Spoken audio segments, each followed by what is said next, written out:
ანგარიში ვალდებულება ხალხის წინაშე. ჩვენ გვაქვს კითხვები.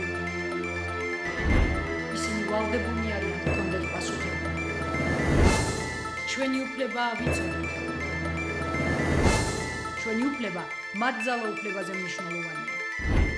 ჩვენ გვაინტერესებს სიმართლე. მათ უნდა აინტერესებდეთ ხალხის აზრი. ჩვენ ველოდებით გულახდილ პასუხებს. პირდაპირ საუბარი ეკაბერიძესთან ყოველ საქმეს მაესტროზე. საღამოშვიდობისა თქვენ უყურებთ პირდაპირ საუბარს. მაშინ როცა საქართველოს პრეზიდენტი გასულ კვირას პარლამენტს არწმუნებდა იმის შესახებ, რომ მათი რეფორმები პირველ შედეგს 2015 წელს გამოიღებს, თავისუფალი დემოკრატი ირაკლი ალასანია ვაშინგტონიდან აცხადებდა, რომ მიხეილ სააკაშვილის გაპრემიერებას დასავლეთი არ დაეთანხმება. რაც დრო გადის სააკაშვილის მომავალი გეგმები სულ უფრო საინტერესო ხდება, მათ შორის როგორც გაირკვა, არა მხოლოდ საქართველოში. საუზმე ობამასთან შეხვედრა სააკაშვილის ერთ-ერთ აქტიურ მხარდამჭერ სენატორთან, გამოსვლა ჩეთემ ჰაუსში და სიგნალი, რომელიც ირაკლი ალასანიამ დასავლეთიდან ჩამოიტანა. დღეს ჩვენ გავარკვევთ, როგორ შეუშლის ხელს თავისუფალი დემოკრატების ლიდერი მიხეილ სააკაშვილის გაპრემიერებას, როგორ შეცვლის ის საარჩევნო გარემოს და რატომ უჭერს მხარს რუსეთის მსოფლიო სავაჭრო ორგანიზაციაში გაწევრიანებას. ირაკლი ალასანია პირდაპირ საუბრის პირველი სტუმარი იქნება. გადაცემის მეორე ნაწილში კი კია ხუხაშვილი შეაფასებს პრეზიდენტის ინიციატივებს სოციალურ და სოფლის მეურნეობის საკითხებზე.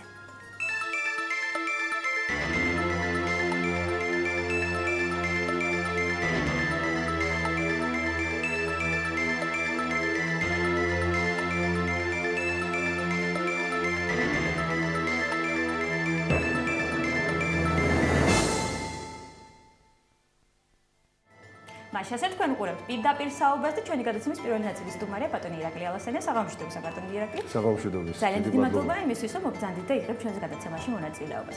ჩამოვთვალე გადაცემის დასაწყისში შესავალ ნაწილში ვიზიტი, რომელიც თქვენ გქონდათ სულ რამდენიმე დღის წინ. ეს არის საუზმე ამერიკის შეერთებული შტატების პრეზიდენტთან მაკეინთან შეხვედრა, რომელიც გამოირჩევა და ყველასთვის ცნობილია, რომ ის არის ერთ-ერთი ესე ვთქვათ, არ ვიცი როგორ ახლო მეგობარი თუ მხარდამჭერი მიხეილ სააკაშვილის, სხვადასხვა სენატორებთან შეხვედრა შემდეგ ჩეთემ ჰაუსში და ასე შემდეგ, მაგრამ ვიდრე ევროპულ ნაწილზე გადავიდოდეთ, მე მაინტერესებს საკმაოდ ბევრ საუბრობენ იმაზე, რომ საინტერესო ვიზიტის ორგანიზება ვის მიერ მოხდა. ბატონი ირაკლი, არის მინიშნება იმაზე, რომ ამაში თქვენი ყოფილი თანაგუნდელები დაგეხმარნენ, კონკრეტულად ბათო ქუთელიაზე არის საუბარი, რომელიც ჯერ კიდევ ელჩის მოვალეობას ასრულებს შეერთებულ შტატებში. მაგაზე პასუხი რა თქმა უნდა უარყოფითია. დიახ. ჩემი პროფესიული გამოცდილებით წარსულით მე რა თქმა უნდა ძალიან დიდი წრე მყავს დიპლომატიურ და პოლიტიკურ, ასე ვთქვათ, ფენაში ამერიკის შეერთებულ შტატებშიც, ევროპაშიც. მე პირველად არ ვიყავი ესეთ საუზმეზე მიწვეული 2007 წელს ასევე დავესწარი ამ საუზმეს, სადაც მონაწილეობას იღებდა იმდროინდელი ამერიკის პრეზიდენტი ბატონი ბუში. ეს შეხვედრაც ყოველწლიურია, მაგრამ საინტერესო იმით არის, რომ აქ კონგრესმენები, სენატორები და სხვადასხვა ქვეყნის პოლიტიკური ლიდერები არიან შეკრებილი ვაშინგტონში, სადაც მსჯელობენ ამ დროისთვის, იმ წლისთვის ყველაზე მნიშვნელოვან საკითხებზე, მსოფლიოში მიმდინარე პროცესებზე. რა თქმა უნდა, არავწდით საუბარს კაიროს საკითხებზეც, ეგვიპტეში მიმდინარე მოვლენებზე. საინტერესო ჩვენთვის ის არის, რომ სწორედ კაიროს მოვლენების შემდეგ მსოფლიო მართლაც შეიცვალა. შეიცვალა იმ კუთხით, რომ მთელი ევროპული დასავლური პოლიტიკოსები და დასავლეთის ქვეყნების ხელისუფლების წარმომადგენლები უკვე სხვა რეალობის წინაშე აღმოჩნდნენ. ისეთი რეალობის, რომელიც უკვე ვეღარ იტევს თავის თავში ერთპიროვნულ, ერთპარტიულ მმართველობას ქვეყნებში, მათ შორის საქართველოში. ამან დაგვანახა, რომ დასრულდა მსოფლიოში, კიდევ ერთხელ ვეთქვი, ერთპიროვნული ავტოკრატიული მმართველობების პერიოდი. ეს დაიწყო ეგვიპტეში, იმ რეგიონში და დარწმუნებული ვარ, რომ ასეთივე პროცესები წარიმართება ჩვენს ქვეყანაში და ჩვენს რეგიონშიც. აქ გამოსაყოფი რა არის? მიუხედავად ურთულესი ვითარებისა რეგიონში შექმნილი განსაკუთრებით აგვისტოს ომის შემდეგ, საქართველოს კიდევ ერთხელ ეძლევა შანსი გამოერჩეოდეს რეგიონის სხვა ქვეყნებიდან ერთადერთით იმ პოტენციალით, რომელიც მას აქვს, რომ შედგეს რეალურად დემოკრატიულ საზოგადოებას. შანსი სწორედ რომ რეგიონში ვიყოთ გამორჩეული. გამორჩეული იმითი, რომ ჩვენ არ დაუშვათ ისეთი მოვლენები, როგორიც წარიმართა ეგვიპტეში. ამას სჭირდება პირველი შეიქმნას რეალური ინსტიტუციური ცვლილების საფუძველზე თავისუფალი არჩევნების შესაძლებლობა და მოხდეს 20 წლის განმავლობაში უკვე პირველად ხელისუფლების მშვიდობიანი კონსტიტუციური არჩევნების გზით ცვლილება. ამ შანსს ჩვენ საერთაშორისო თანამეგობრობა გვაძლევს თუ? ამ შანსს გვაძლევს ის რეალობა, რომელიც დღეს შეიქმნა მსოფლიოში და ქართველებმა, საქართველოს მოქალაქეებმა ეს შანსი უნდა გამოვიყენოთ. აქ ერთ რამეს მინდა კიდევ ხაზი გავუსვა. ეს პასუხისმგებლობა არ არის მხოლოდ ან ხელისუფლების, ან მხოლოდ ოპოზიციის. ეს ჩვენი ერთობლივი პასუხისმგებლობაა. ჩვენ სწორედ საქართველოს ინტერესები და ეს შანსი რო არ გაუშვათ ხელიდან, უნდა დავაყენოთ ჩვენ პარტიულ ინტერესებზე წინ. სწორედ ამიტომ თქვი, რომ ეს არის შანსი, რომელიც კიდევ ერთხელ გვეძლევა საქართველოს, როგორც 2005-6 წლებში გვქონდა და ამ შანსის ხელიდან არ გაშვება არის სწორედ ჩვენი მოვალეობა. ამიტომაც ვართ ჩვენ ინიციატორები საარჩევნო გარემოს ცვლილების, რომელიც დაიწყო პროცესი, დღესაც მიმდინარეობს და დარწმუნებული ვარ მაისისთვის კონკრეტული შედეგები დასრულდება. ეხლა რაც შეეხება თავად საუბრებს ვაშინგტონში პოლიტიკური ელიტის ვიდრე გადავინაცვლებდეთ ამაზე, ბატონო ირაკლი, თქვენ ერთადერთი ქართველი არ იყავით, ვინც ამ საუზმეს ესწრებოდით ამ შემთხვევაში, იქ ვიცე-სპიკერები იყვნენ წარმოდგენილი, მაჭავარიანი, გიგი წერეთელი, საინტერესოა მათაც ესე პირადი კონტაქტების საფუძველზე მიიღეს თუ არა მოწვევა და კიდევ ერთი საკითხი, რატო გაკეთდა მაინდა-მაინც მოწვევა თქვენზე, იგივე ბუშის პერიოდში, მოდით ბუშის პერიოდს თავი დავალებოთ, ეხლა როგორც ქართველ ოპოზიციონერზე, ამ შემთხვევაში ბუშის პერიოდში თქვენ არ იქნებოდით როგორც ოპოზიციის წარმომადგენელი, დიახ. აქედან გამომდინარე მე მაინტერესებს როგორც ოპოზიციის წარმომადგენელი, რას ნიშნავს თქვენი მიწვევა სწორედ ამ ბრანგში? ასეთ რამას განსაკუთრებულ მნიშვნელობას მიანიჭებთ, ეს არის უბრალოდ შეხვედრა, რომელიც გამოვიყენეთ ჩვენ, მე როგორც ოპოზიციის წარმომადგენლებმა, მელაპარაკა საქართველოში უმწვავეს პრობლემებზე და ისეთი სტრატეგიული პარტნიორი ქვეყნის, როგორც ამერიკის შეერთებული შტატები, რა კონკრეტული ნაბიჯები უნდა გადადგას, რომ ქვეყანას დაეხმაროს, ჩვენს ქვეყანას გამოვიდეს სოციალური, ეკონომიკური და პოლიტიკური კრიზისიდან. ეს არის აქ მნიშვნელოვანი, ჩვენ ვილაპარაკეთ საქართველოზე, არ ვილაპარაკეთ არც ერთ პოლიტიკურ პარტიაზე. ჩვენ ვილაპარაკეთ იმ შანსზე, რომელზეც მე გითხარით. საქართველოს უნდა დავაყენოთ ყველამ ხელისუფლებაში მყოფმა პარტიამაც და ჩვენს პირად პარტიულ ინტერესებზე წინ. აი ამ შემთხვევაში გამოგვივა იმ შანსის რეალურად რეალიზაცია, რომელიც ჩვენ მოგვეცა. თქვენ ძალიან ხშირად ხმარობთ ამ სიტყვას, სწორედ შანსი და ეს ძალიან საინტერესო ხდება. ანუ ეს შანსი, როგორც შანსი, ეს არის რეალობიდან გამომდინარე. თვითონ ამერიკის შეერთებულ შტატებშიც რამდენჯერმე გაჟღერდა, როგორც მე ვხვდები. მე მქონდა შეხვედრა არა მხოლოდ საუზმეზე, შემდეგ უკვე ვაშინგტონის თეთრი სახლის უშუალოების საბჭოს წარმომადგენლებთან სახელმწიფო დეპარტამენტში და თქვენ აღნიშნეთ ძალიან მნიშვნელოვანი და ჩემი აზრით ასე ვთქვათ, გარდამტეხი შეხვედრა იყო სენატორ ობამას, სენატორ მაკეინთან. მაკეინი არის საქართველოს მეგობარი პირველ რიგში. ამით უნდა დავიწყოთ. ბუნებრივია მას განსაკუთრებული ურთიერთობები აკავშირებს დღევანდელ პრეზიდენტთან, მაგრამ ის ასევე ახლოს იყო ექს-პრეზიდენტ შევარდნაძესთან. როდესაც მაკეინმა დაინახა, რომ შევარდნაძე ვეღარ ასრულებდა იმ ლიდერის ფუნქციას, რომ ქვეყანა წინ წაეყვანა, მან ღიად დაუჭირა მხარი საქართველოში ცვლილებას. ჩვენ ვისაუბრეთ და ერთ-ერთზე, რაზეც შევთანხმდით არის ის, რომ ქვეყანას 13 წლის მერე სჭირდება ახალი ლიდერი. შეიძლება განმეორდეს შევარდნაძის ლიდერი, რომელიც მომავლისკენ წაიყვანოს ქვეყანას, მაგრამ აქვე აღინიშნა ისიც, რომ ბოლო წლების განმავლობაში რაც კი მიღწევა იყო და იყო გარკვეულ სფეროებში, რა თქმა უნდა, წარმატებებიც, ის უნდა შენარჩუნდეს. სწორედ ამიტომ დაინახა მაკეინმა და სხვა სენატორებმაც და კონგრესმენებმაც ჩვენ პოლიტიკურ ძალაში ის ძალა, რომელიც შეძლებს შეინარჩუნოს სასიკეთო ცვლილებები და ქვეყანა წაიყვანოს. კონკრეტულად თქვენს პოლიტიკურ ძალას გულისხმობთ. ამ შემთხვევაში და ამაზე აქცენტი ჩვენ პოლიტიკურ ძალაზე, იმიტომ რომ შეხვედრა მაკეინმა ბატონ ირაკლი.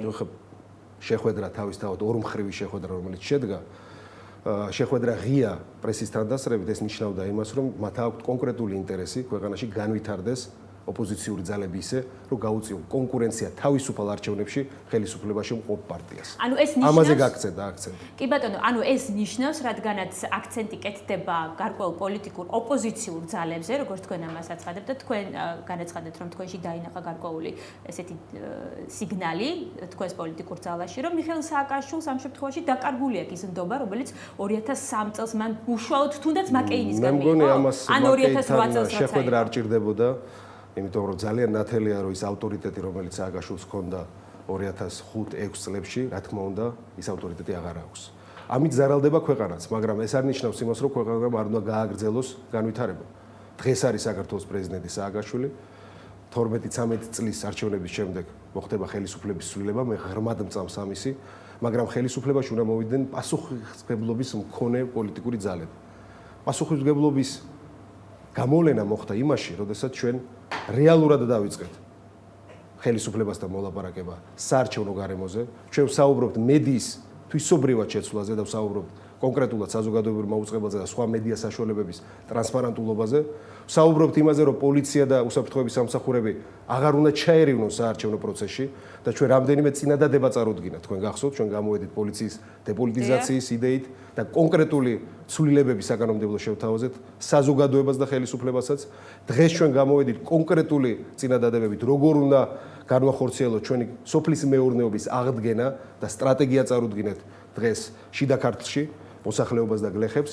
ჩვენ გამოვედით განათლების სისტემის რეფორმის ძირითადი ხედვითაც, ანუ ჩვენ თავაზობთ ალტერნატივას, არა მხოლოდ ვაკრიტიკებთ სააგაშვილს. კი ბატონო, ვიდრე ამაზე დეტალურად ვისაუბრებთ, ჩვენ აუცილებლად ვისაუბრებთ იმას, როგორ გეგმავთ თქვენ საარჩევნო გარემოსთან დაკავშირებით გარკვეული წარმატების მიღწევას, თუნდაც, მაგრამ მე მაკეინის საკითხი მინდა, მაინც დავასრულო ბოლომდე, ეს იქნება ბოლო კითხვა ამ საკითხთან დაკავშირებით, მაკეინთან დაკავშირებით. მე კითხეთ, რომ სააკაშვილთან დაკავშირებით მას აქვს თუ არა, ესე ვთქვათ, შეცვლილი დამოკიდებულება, იქიდან გამომდინარე, რომ მიხეილ სააკაშვილი დღესაც მაკეინს როგორც ერთ-ერთ მის დიდ მეგობარს უწოდებს და ომის შემდეგაც 2008 წლის მოვლენების შემდეგაც მაკეინი საქართველოში იმყოფებოდა და ბატონი რეკი და აქედან გამომდინარე ჩდება კითხვა.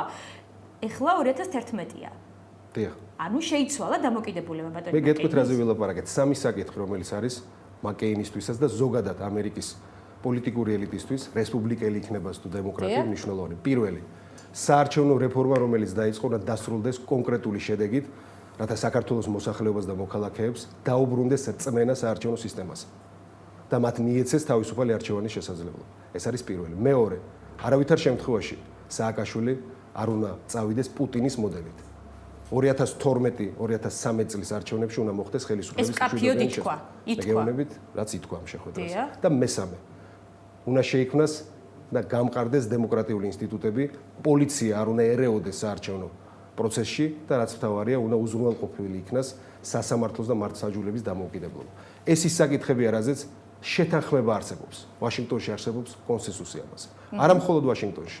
მე გავაგრძელე ვიზიტი იცით ლონდონში, შეხვედრა მქონდა როგორც საგარეო საქმეთა სამინისტროს წარმომადგენლებთან, პარლამენტარებთან, ასევე მქონდა პრაქტიკულად მთელ საექსპერტო საზოგადოებასთან, ვინც საქართველოს საკითხებზე მუშაობს. ზუსტად ანალოგიური სულისკვეთებაა პრაქტიკულად შეიძლება ითქვას მთელ დასავლურ სამყაროში. კი ბატონო, აქ მეორე საკითხიც იკვეთება ბატონო ირაკლი, როცა სააკაშვილის გაპრემიერებაზეა საუბარი, რადგანაც სენატორ მაკეინთან იყო ამაზე საუბარი და არა მარტო როგორც ხვდები სენატორ მაკეინთან, როგორც თქვენ აღნიშნეთ.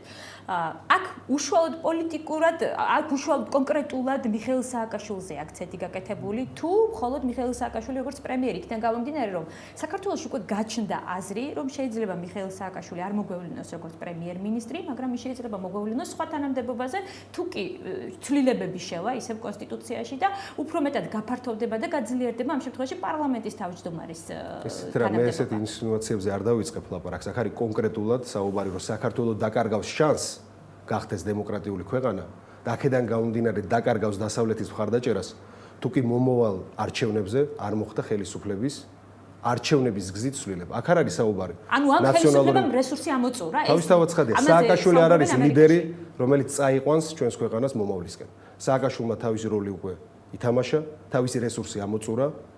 გარკვეული დადებითი და უარყოფითი მხარეებით და ყველა პრეზიდენტს და ყველა პრეზიდენტობის დროს არის დადებითი და უარყოფითი დაწყებული პირველი პრეზიდენტიდან დასრულებული მესამე პრეზიდენტით, მაგრამ მომავლისკენ ქვეყანა ახალმა პოლიტიკურმა ძალამ უნდა წაიყვანოს. რაც არ უნდა თანამდებობაზე იყოს სააკაშვილი, მისი პოლიტიკური, ესე ვთქვათ, რესურსი. აქ არის საუბარი კონკრეტულად, რომ არ უნდა გააგრძელდეს მისი პრეზიდენტობის ვადა და მან არ უნდა გააგრძელოს პუტინის გზით სიარული, არ უნდა გახდეს პრემიერი.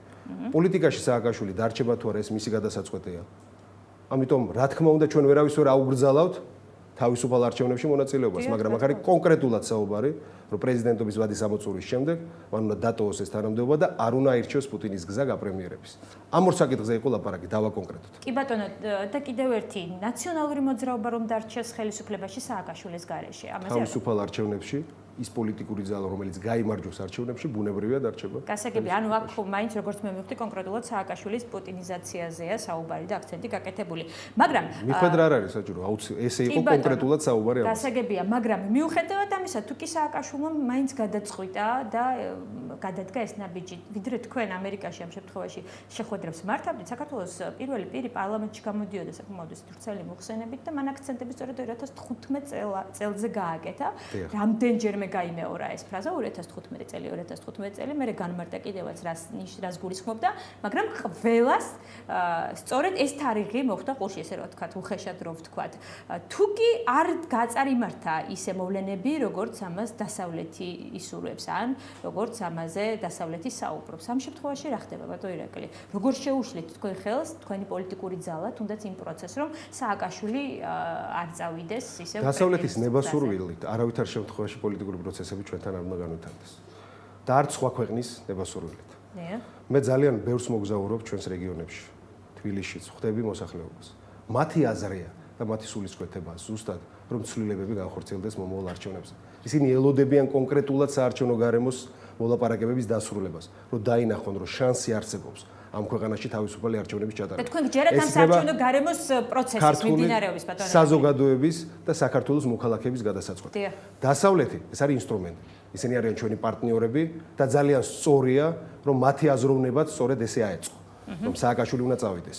ხელისუფლებაში უნდა მოვიდეს ხალხის მიერ არჩეული პოლიტიკური ძალა და მან არ უნდა გაიგრძელოს ხელისუფლებაში ყოფნა ამ გზით. და ეს მოხდება საარჩევნო გარემოს შესვლის გზით. ეს მოხდება საარჩევნო გარემოს შესვლის გზით. ეს მოხდება პოლიტიკური, არავითარი გაჭიანურდა, არაფერი არ ჭიანურდა. თქვენ იმედი გაქვთ, რომ მაისში შედეგი დადგება, ანუ ამ საარჩევნო გარემოს იმიტომ რომ მოლაპარაკებები მიმდინარეობს და შეთანხმებული ვართ, რომ მაისისთვის ჩვენ უნდა დავასრულოთ ეს საქმიანობა. მეორე, აქ არის აუცილებელი შეიქმნას ჯანსაღი პოლიტიკური კონკურენციის სივრცე.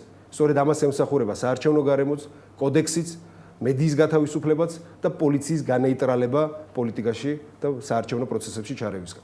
ამ შემთხვევაში უკვე მიეცემა შესაძლებლობა თითოეულ პარტიას, მათ შორის ჩვენს თავისუფალ დემოკრატებს, მივიღოთ ამ არჩევნებში მონაწილეობა, ძლიერი პოლიტიკური ინფრასტრუქტურით დავხვდეთ 2012-13 წლის არჩევნებს, გავიმარჯვოთ და ნაციონალური მოძრაობა გადავიყვანოთ უმცირესობაში. ეს არის პოლიტიკური ამოცანა, რომელიც მიღწევადია და რომლისთვისაც აუცილებლად არც ერთ ძალღონეს არ დავეშორეთ. გასაგებია, გადაცემაში რეკლამის დროა, რეკლამის შემდეგ მე მაინტერესებს, როგორ აპირებთ თქვენი პოლიტიკური გუნდი იგივე მედიის გათავისუფლებას და პოლიციის დეპოლიტიზირებას. გადაცემაში რეკლამის დროა, რეკლამის შემდეგ ჩვენ დავბრუნდებით დაგვრჩებით.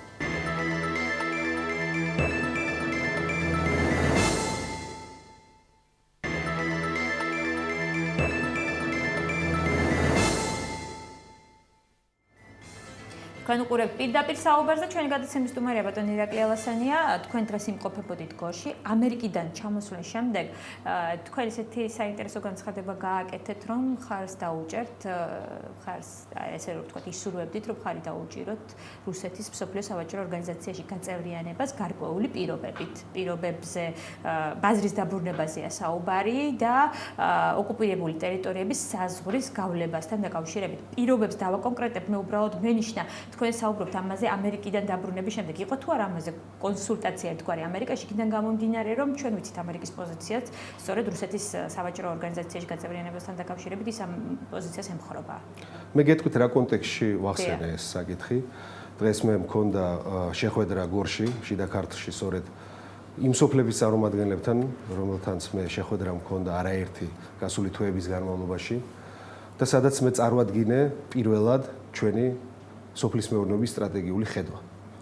ჩვენ ხელისუფლებისგან ვისმენთ დაპირებებს და 7 წელია საერთოდ გლეხი, სოფელი და სოფლის მეურნეობა დავიწყებული აქვს სააგაშვილს. ამას გულისხმობს. ვერ დაგეთახმებათ ხელისუფლება ამაში ბატონო ირაკლი. მე ფაქტებით შემიძლია ვილაპარაკო, როდესაც არასდროს არ ყოფილა საბიუჯეტო დაფინანსება 1%-ზე მეტი ბოლო 7 წლის განმავლობაში.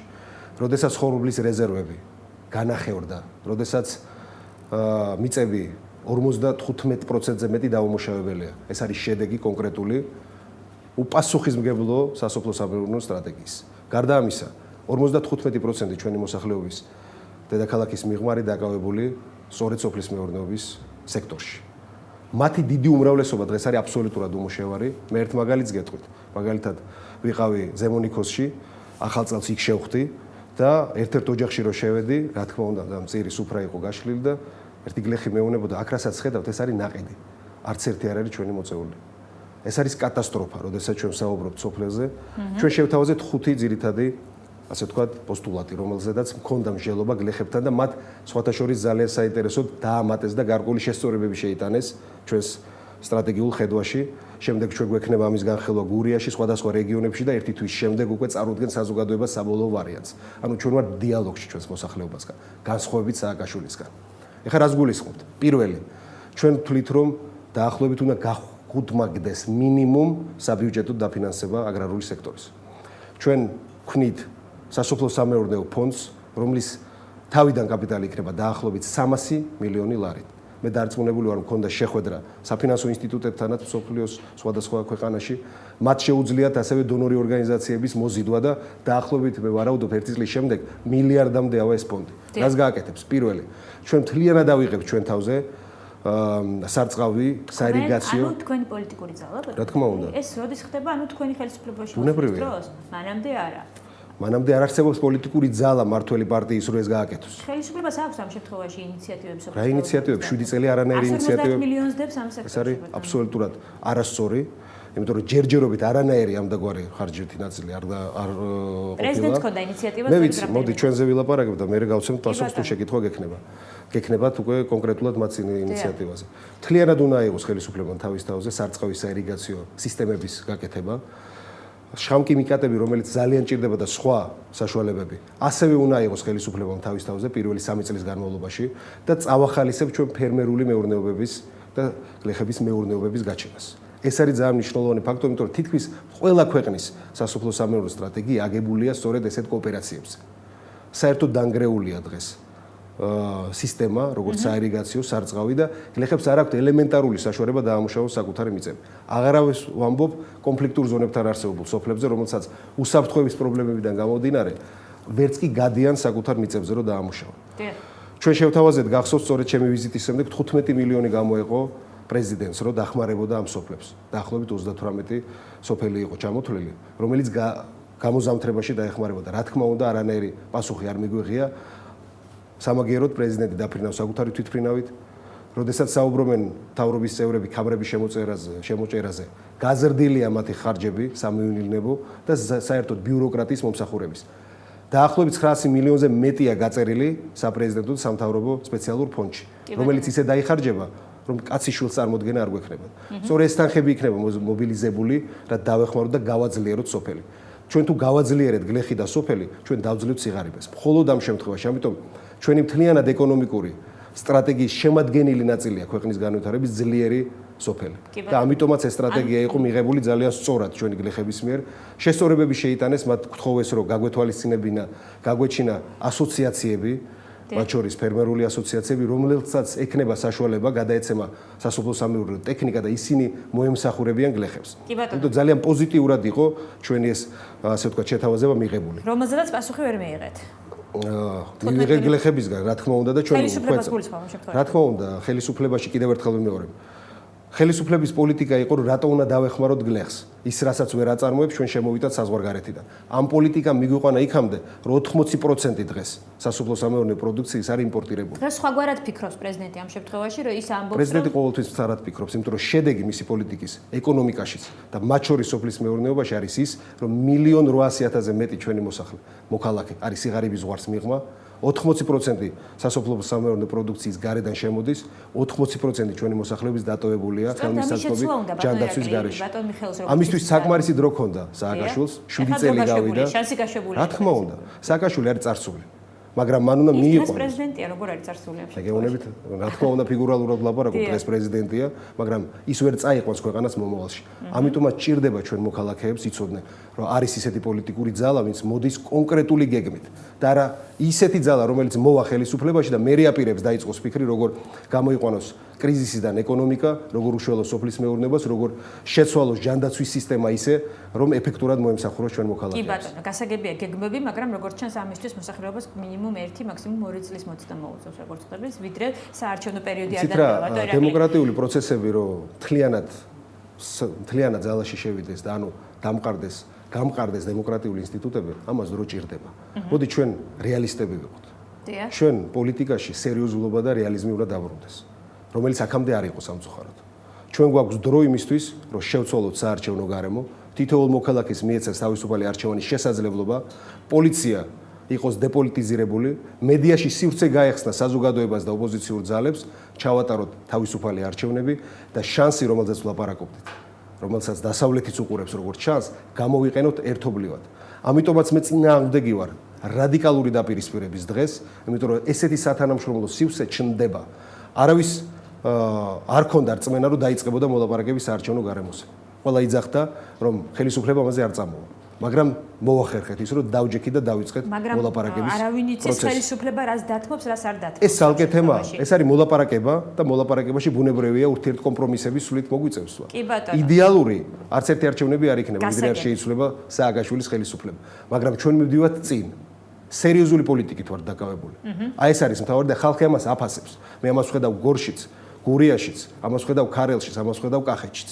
სწორედ ეს არის დღეს პასუხი, როდესაც შეკითხვა იბადება, გვაქვს თუ არა შანსი საქართველოს შევდგეთ დემოკრატიულ საზოგადოებას? გვაქვს. თორე ეს პროცესი დაწყებულია. მოდი ეს პროცესი ყველამ ერთად მივიყვანოთ წინ და ჩვენ პირადი ინტერესებზე, აქ ვსაუბრობ პარტიულ ინტერესებზე წინ, საქართველოს ეროვნული ინტერესები დავაყენოთ. ეს არ არის სიტყვები. ეს არის კონკრეტული ნაბიჯები, რომლითაც ჩვენ ვართ დღეს დაკავებული. გასაგებია, ბატონო ირაკლი, სოფლიო სავაჭრო ორგანიზაცია რო არ დაგვჭეს უყურადღებოდ. სწორედ ამას მივაბი მე. შეკითხვა დამისვა ერთ-ერთმა ჩვენმა თანამოქალაქემ, როდესაც მე ვსაუბრობდი ტრადიციული ბაზრის აღდგენაზე და დაბრუნებაზე, რუსეთის ბაზარი ახსენა და ძირითადად შიდა ქართლიდან სწორედ ეს სასოფლო სამეურნეო პროდუქცია მიდიოდა რუსეთში. მე ვუთხარი, რომ ეს აუცილებლად განსახორციელებელია, იმიტომ რომ ჩვენ ეს ბაზარი უნდა დავიბრუნოთ და გვაქვს ბერკეტი დღეს სწორედ მაშინ, როდესაც სოფლიო სავაჭრო ორგანიზაციაში გაწევრიანება უნდა რუსეთს. ამას დასავლეთის მხარს უჭერს. ჩვენ უნდა გამოვიყენოთ ეს ბერკეტი, ხელისუფლებამ უნდა გამოიყენოს ეს ბერკეტი, რათა არა მხოლოდ დავიბრუნოთ ბაზარი, რაც აუცილებლად გვჭირდება და ეს არის ჩვენს სასურსათო უსაფრთხოების ინტერესებში შედის, ჩვენ ბიზნესის განვითარება, ყველა ეკონომიკური წინსვლის მიზნებში შედის, მაგრამ ასევე ჩვენ უნდა გამოვიყენოთ ეს ბერკეტი, რათა მივახციოთ იმას, რომ სადაც საბაჟო საზღვარი უნდა იყოს რუსეთ-საქართველოს შორის, ის თუ დღეს ჩვენ იქ ვერ ვაყენებთ ჩვენ მებაჟეებს, არის აპრობირებული ვარიანტები კონფლიქტურ ზონებში, როდესაც შეიძლება საერთაშორისო მონიტორინგი დაწესდეს ამ საზღვარს. ეს არის ის ორი ძირითადი თემა, ასევე შეიძლება სხვა თემებიც იყოს მოლაპარაკებაში. სწორედ მე მოუწოდებ ხელისუფლებას, რომ გამოიყენო. გიორგი იდეა რამდენადაც მე მახსოვს ბატონო ირაკლი. შესაძლებელია, მაგრამ მე ეს მივაბი სწორედ ტრადიციული ბაზრების დაბრუნებას, როდესაც შეკითხვა დამისვა ჩვენმა ერთ-ერთმა თანამოქალაქემ. კარგი. გადაცემის დასკვნით ნაწილში ჩვენ დრო იწურება და მე ბოლოს მაინც მინდა კითხოთ, გასულ კვირას საკმაოდ ვრცელი მოხსენება ქონდა პრეზიდენტს, თქვენ არ ვიცით ქონდა თუ არა საშუალება მიგედებნებინა თვალყური ამ გამოსვლისთვის. მე არ ვთხოვთ ამ შემთხვევაში მისი გამოსვლის ანალიზს, ეს ძალიან შორს წაგვიყვანს და ძალიან ცოტა დრო გრჩება. მე უბრალოდ მინდა კითხოთ, ის რაზეც პრეზიდენტი საუბრობდა, რამდენად რეალურია თქვენ კი საუბრეთ, რომ სააკაშვილი წარსულია, მაგრამ მაინც ну დღევანდელი ქვეყნის ეკონომიკური, სასოფლო სამეურნეო, სოციალური პრობლემებიდან გამომდინარე, აშკარად ჩანს, რომ 7 წლიანმა მმართველობამ ნაციონალური მოძრაობის და სააკაშვილის ქვეყანა მიიყვანა უკიდურეს კრიზისამდე. ეკონომიკაში, სოფლის მეურნეობაში, სოციალურ დარგში, განათლებაში, რა თქმა უნდა, ეს ძალიან ნათლად ჩანს და ამაზე აღარ გავაგრძელებ საუბარს. რაც შეეხება თვითონ გამოსვლას, რაც შეეხება რეიტინგებს, მე გეტყვით, რეიტინგებით მაგალითად შემიძლია გითხრათ და სოფლიო ჯანდაცვის ორგანიზაციიდან გვაქვს ეს ინფორმაცია, რაზეც კიდევ უფრო ცალკე ვისაუბრებთ, საქართველო არის უკიდურეს პირველ ადგილზე 5 წლამდე ბავშვების სიკვდილიანობით. საქართველო არის მოწინავე ადგილზე ჩვენ და სამწუხაროდ მშობიარე ქალების სიკვდილიანობის რეიტინგით. საქართველო არის ერთ-ერთ პირველ ადგილზე მოსახლეობის შემცირებით. ეს არის რეალობა, რომელსაც და რეიტინგები, რომელსაც სააკაშვილი და მის მიერ მართული სატელევიზიო საშუალებები არ ავრცელებენ. აი ეს არის შედეგი სააკაშვილის მმართველობის. რაც შეეხება გამოსვლას, მე ძალიან მოკლედ ვიტყვი, ეს იყო გამოსვლა, როდესაც მე დავინახე, რომ ქვეყნის პრეზიდენტს არ აქვს არანაირი გეგმა, როგორ გამოიყვანოს ქვეყანა კრიზისიდან. ეს არის ილუზია. საათნახევრის განმავლობაში საუბრობდა და თქვენ ამაში ვერანაირი გეგმა ვერ დაინახეთ. ვერანაირი კონკრეტიკა ინფლაციას როგორ ებრძოლოს, როგორ გამოიყვანოს ეკონომიკა რეალურად კრიზისიდან, როგორ უზრუნველყოს სასამართლოს დამოუკიდებლობა, რაც ჭირდება ჩვენს ქვეყანას. ვერანაირი გეგმა მე ვერ დავინახე. და ეს არის უბრალოდ წარე რეალობა, რასაც ჩვენ ყველამ თვალი უნდა გავუსწოროთ და კიდევ უფრო მეტად მნიშვნელოვანი და აქტუალური ხდება ის, რომ ჩვენი პოლიტიკური ძალა, თავისუფალი დემოკრატები უკვე კონკრეტული შეთავაზებით გამოდის საზოგადოების წინაშე. საზოგადოება მიცის, რომ იმ შემთხვევაში თუ ჩვენ მოვალთ ხელისუფლებაში, ჩვენ გვაქვს გეგმა, როგორ გადავწყვიტათ ამ პრობლემებს. კი ბატონო, ძალიან დიდი მადლობა ბატონო ირაკლი, იმისთვის რომ მოგწანდით და გეგმის ნაწილი გაგვაცანით და გაგვაცანით თქვენი, ესე ვთქვით, საინტერესო. გილოცავთ თქვენს და საქართველოსაც ვალენტინო. მადლობთ თქვენს ასე. ძალიან დიდი მადლობა მოგზაურობისთვის და სტუმრობისთვის. ირაკლი ალასტანა იყო ჩვენი გადაცემის პირველი ნაწილის სტუმარი. გადაცემაში რეკლამის დრო, რეკლამის შემდეგ ჩვენ გია ხუხაშვილთან და დავბრუნდებით და გველოდებით.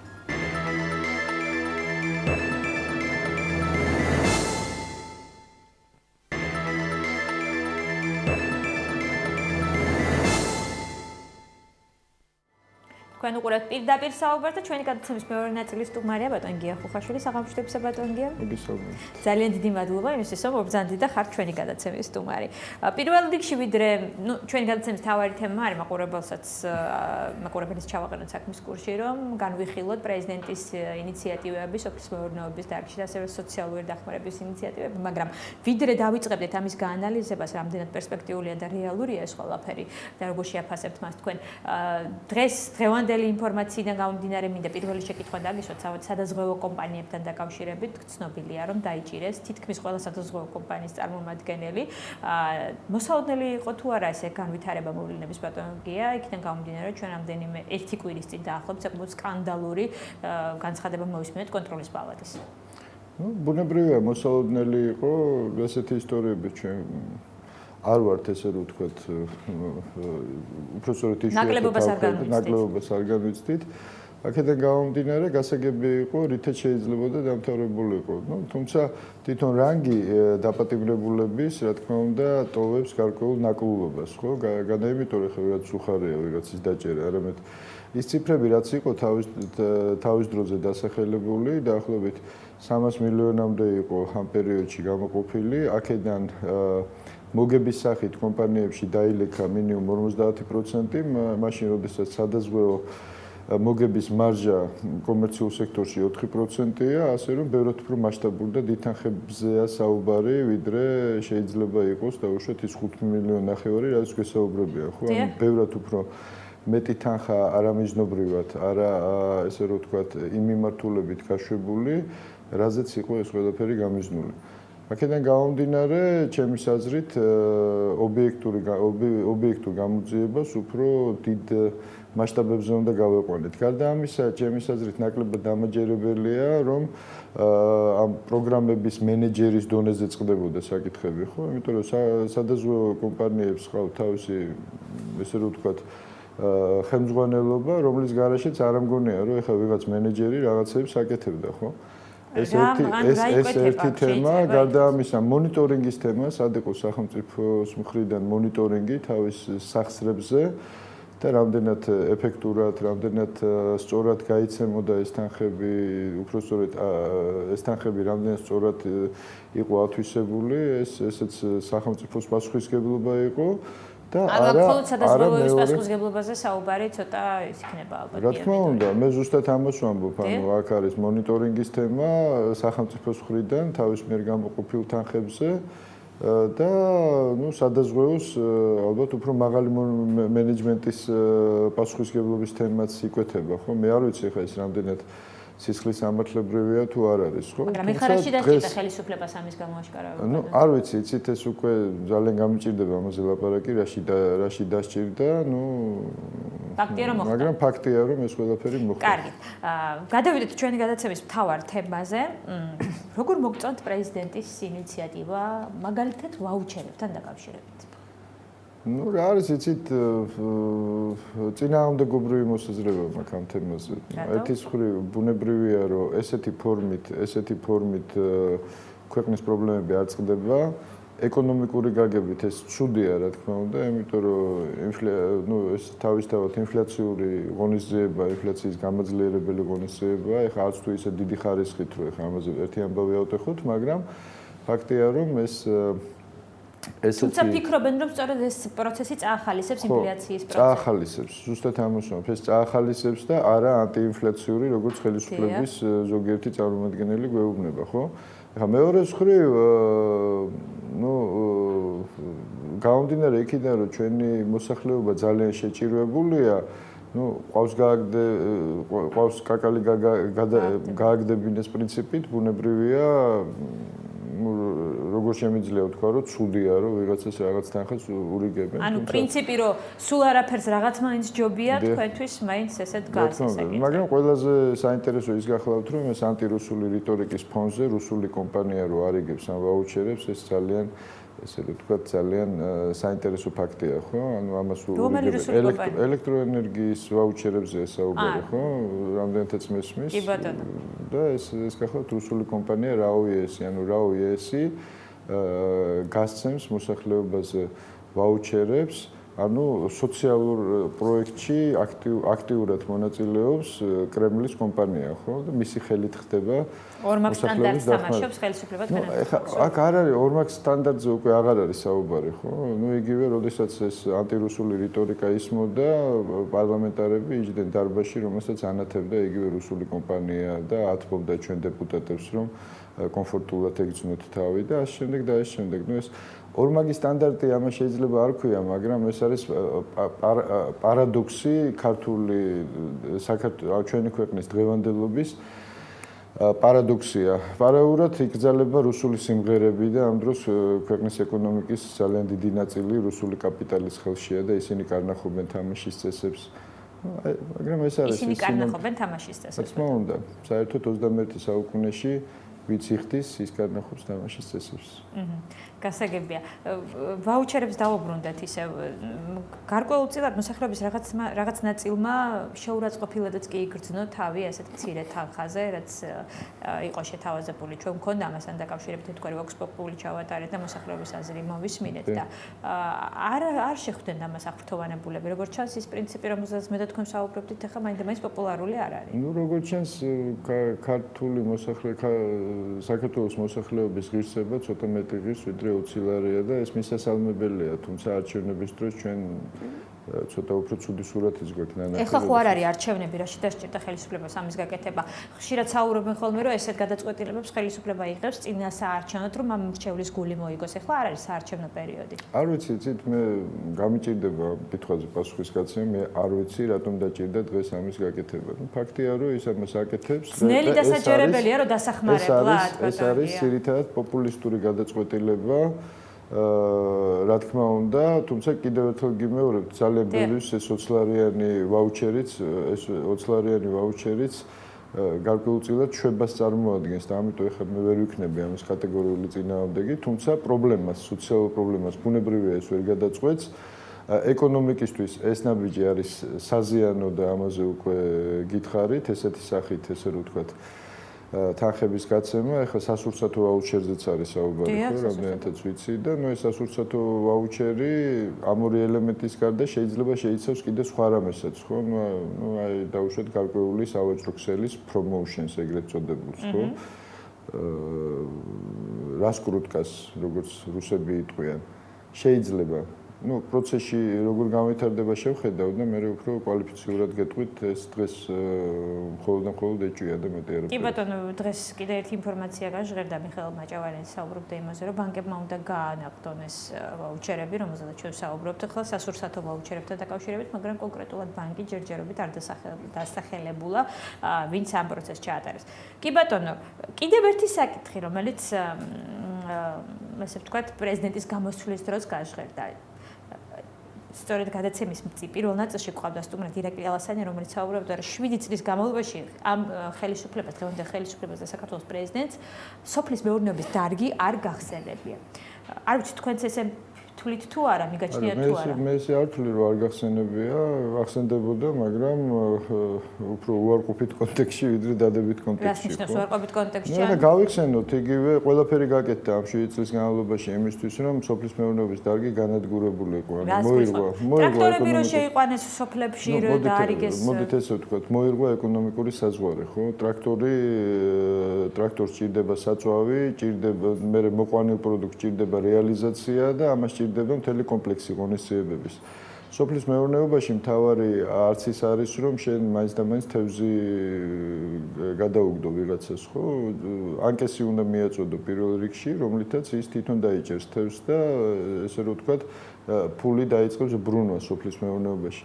ამას ჭირდება კომპლექსური ღონისძიებები, ეკონომიკური საზღვრის კარგად დაცვა, რაც უზრუნველყოფს ესე რომ ვთქვათ, კონკურენტუნარიანობის სოფლის მეურნეობის პროდუქტის ერთის მხრივ და მეორეს მხრივ გარკვეული პროტექციონისტული პოლიტიკის გატარება იმისათვის, რომ პირველადი მოსავალი იქნას მოყვანილი, საზღვრის დაცვა ამის შემდეგ იძლევა იმის საშუალებას, რომ ეს პროდუქტი იყოს მოგებით, გარკვეული შემოსავლებით რეალიზებული, რაც მისცემს გლეხს მომავალ სეზონზეც რეინვესტირების საშუალებას, ხო?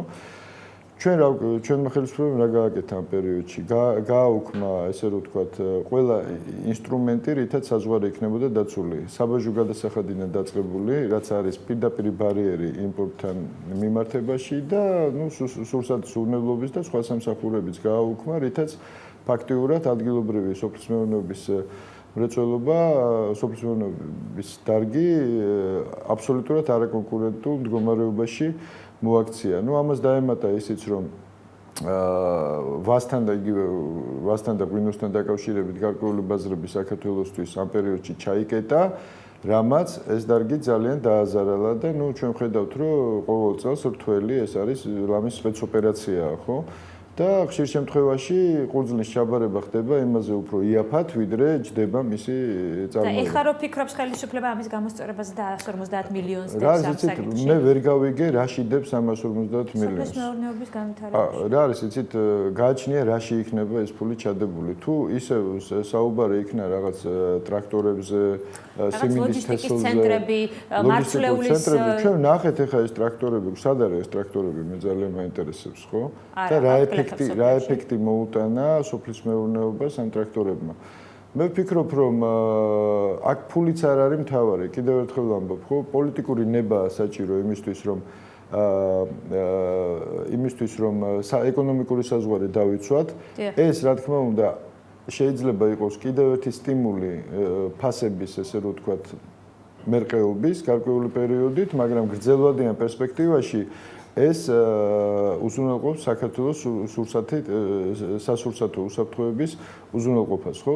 განვითარდება ტრადიციული დარგები, პრინციპში ის პრობლემები, რაც გლობალური პროცესებიდან გამომდინარე ჩვენ დღეს გვაქვს საკვებთან დაკავშირებით, თუ ნოლზე არ დავა, შერბილდება გარკვეულწილად და 2-3 წლის შემდეგ ფაქტიურად ადგილობრივი პროდუქტი ჩვენ შეგვიძლია გავხადოთ კონკურენტუნარიანი და ამის შემდეგ შეგვიძლია უკვე ვისაუბროთ იმაზე, რომ საზღვარი გავხადოთ ლიბერალური.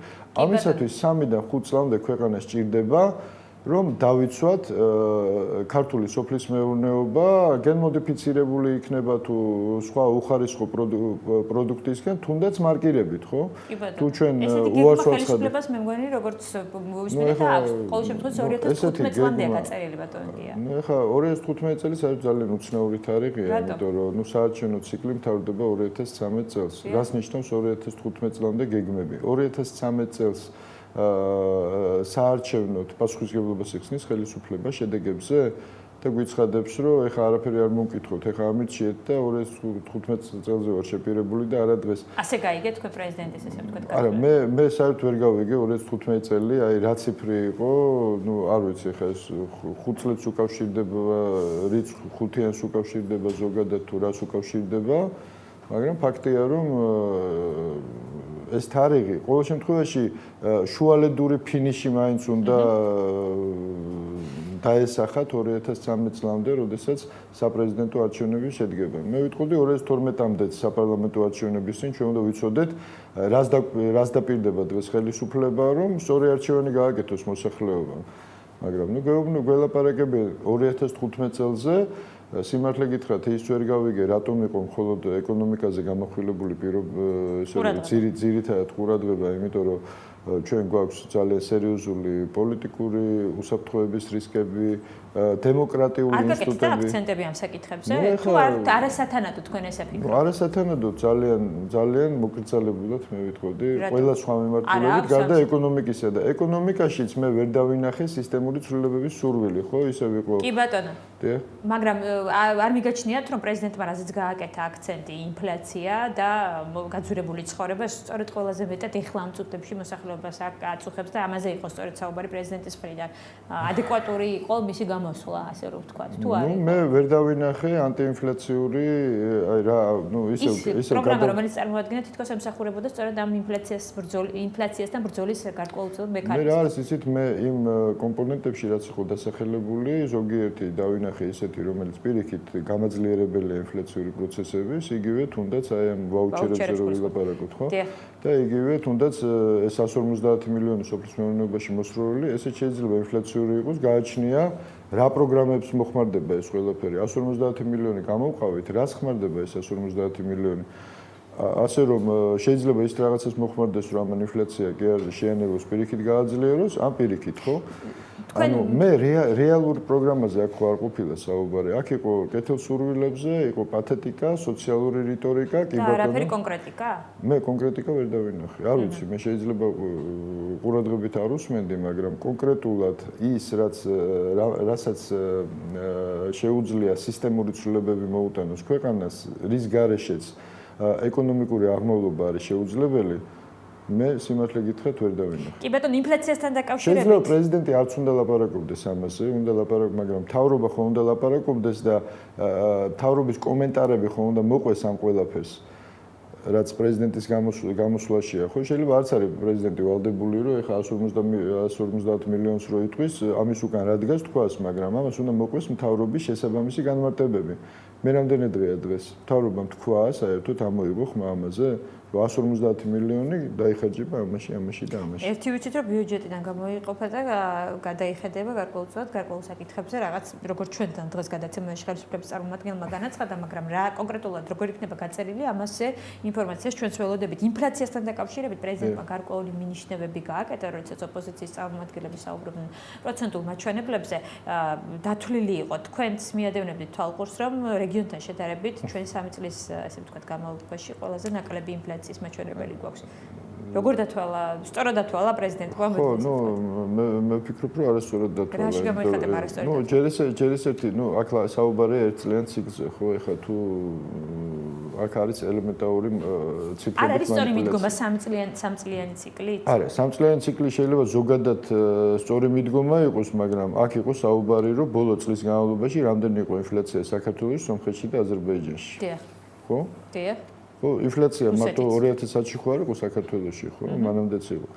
აქედან გამომდინარე, ჯერ ისეთი შენ პარტნიორებთან არც თუ ისე კორექტულია, რომ ესე რომ ვთქვათ, ეჭქვეშ აყენებ მათ მონაცემებს, ხო, იგივე აზერბაიჯანი და სომხეთი მაქვს ამ შემთხვევაში მხედველობაში, ეხლა ჯანდაბას რუსეთი, ხო, იმაზე არ ვლაპარაკობ, ეხლა ისინი შეჩვეულები არიან ჩვენგან ნებისმიერ რაღაცას. და გარდა ამისა ესეც რომ იყოს, ეს რა არგუმენტია, ხო? ფაქტია, რომ ინფლაცია არის ქვეყანაში ძალიან მაღალი, ზოგადად მაღალი, რაც შეეხება პირველადი მოხმარების საგნებს. ესეც რომ იყოს თუ ესე არის, ბატონო, კი, იქნება ესეც დავაკონკრეტოთ. ანუ ის პრეზიდენტი, რასაც საუბრობს 3 წლის ციკლში. თუ 3 წლიანზე ვილაპარაკებთ, რა თქმა უნდა, 3 წლიან ციკლში იქ იყო მაღალი, ხო? ანუ მას არ უთქვამს. თუმცა აზერბაიჯანში ინფლაცია არაფერს არ ნიშნავს, იმიტომ რომ აზერბაიჯანს ზოგადი პარამეტრები ეკონომიკური, ხო, აქვს, მაგრამ ინფლაცია თავისთავად კატასტროფა კი არ არის. დიახ.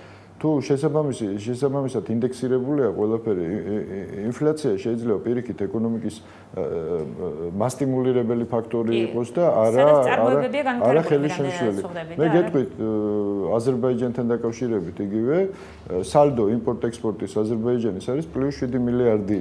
ანუ 7 მილიარდით მეტი შემოდის ზოგადად, ხო, ქვეყანაში, ვიდრე ექსპორტი ხდება 7 მილიარდით მეტი, ვიდრე იმპორტირებას ახდენს ქვეყანა.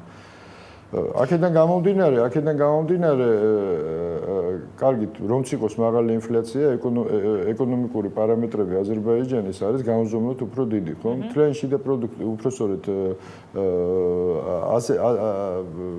აზერბაიჯანის ეკონომიკა, საერთო რეგიონულ ეკონომიკაში აზერბაიჯანი შეადგენს 75%, დანარჩენი 25%-ია საქართველო და სომხეთი. რაზე ვსაუბრობთ? რომ აზერბაიჯანში უარესი მდგომარეობაა, მე გითხარით უკვე ერთი ციფრი საკმარისია. იგივე ღრმა კვლევა, რომელიც ჩატარდა ძალიან მრავალი პარამეტრით სოფლიო ეკონომიკური ფორუმის, აზერბაიჯანი იქ, ესე რომ ვთქვათ, ეკონომიკური კონკურენტუნარიანობის დონით 57 ადგილზეა, საქართველო 93-ზე. ჩვენ უნდა დავასრულოთ ბატონია გადაცემა, პრაქტიკულად რამდენიმე წამიკვრჩება და თუ არ ვცდები, სოფლიო სავაჭრო ორგანიზაციაო ახსენეთ ჩვენ ბატონი ნაკლისთან საუბრობთ ამაზე და ის გაცხადებს, რომ ხარს უჭერს ამ შემთხვევაში სოფლიო სავაჭრო ორგანიზაციაში რუსეთის გაწევრიანებას, მაგრამ ამ საკითხთან დაკავშირებით ჯერჯერობით ზრუნვა არ არის ჩვენი ფუტკრით. რა არის იცით, არ შეიძლება ამ საკითხით მუდმივად ვაჭრობა, ხო? ეხლა ჩვენი ხელისუფლება ამბობს, რომ ჩვენ სხვა აღარაფერი აღარ დაგვჩენია და ამიტომ არ შეიძლება შენ ყველაფერს აქვს თავის ფასი. პოლიტიკაში, ეკონომიკაში, მით უმეტეს სოფლიო სავაჭრო ორგანიზაციაზე ვლაპარაკობთ, ხო? ვაჭრობაზე ვსაუბრობთ. ყველაფერს აქვს, რა თქმა უნდა ვივაჭროთ, მაგრამ ყველა საკითხს აქვს თავისი ადეკვატური ფასი. ფაქტია, რომ დღეს მთელი მსოფლიო დაინტერესებულია რუსეთის გაწევრიანებაში. და ჩვენ რა ფასი უნდა დავადოთ ბატონო? ეხლა ამაზე 3 წელია ვსაუბრობ. ბოლოს ამერიკელების დამემოწმენ, მე მგონი, ეს ფასი არის რუსეთის ბაზრის გახსნა. მეტი ფასის მიღება ამ საკითხზე არის შეუძლებელი. ჩვენ შეგვიძლია ისევ ამაყი სახით ვიდგეთ და საბოლოო ჯამში ვერაფერს ვერ მივიღებთ. რუსეთის გაწევრიანება ამ ორგანიზაციაში ორგანიზაციის წევრი. ამ რუსეთის გაწევრიანება ამ ორგანიზაციაში ავტომატურად არ ნიშნავს ჩვენთვის რუსეთის ბაზრის გახსნას? თუ არა? ავტომატურად არ ნიშნავს არაფერს. კი ბატონო, კარგი, ძალიან დიდი მადლობა, მოიწურა ჩვენი დრო, ეთერისთვის განკუთვნილი დრო, ძალიან დიდი მადლობა იმისთვის, რომ მოგზავნით და მიიღეთ ეს გადაცემის მონაწილეობა. გიო ხოფაშვილი იყო ჩვენი გადაცემის სტუმარი, დღეს პირდაპირ საუბარი ამით დასრულებულია. მე ხოლმე გამშვიდობებით ნახვამდის.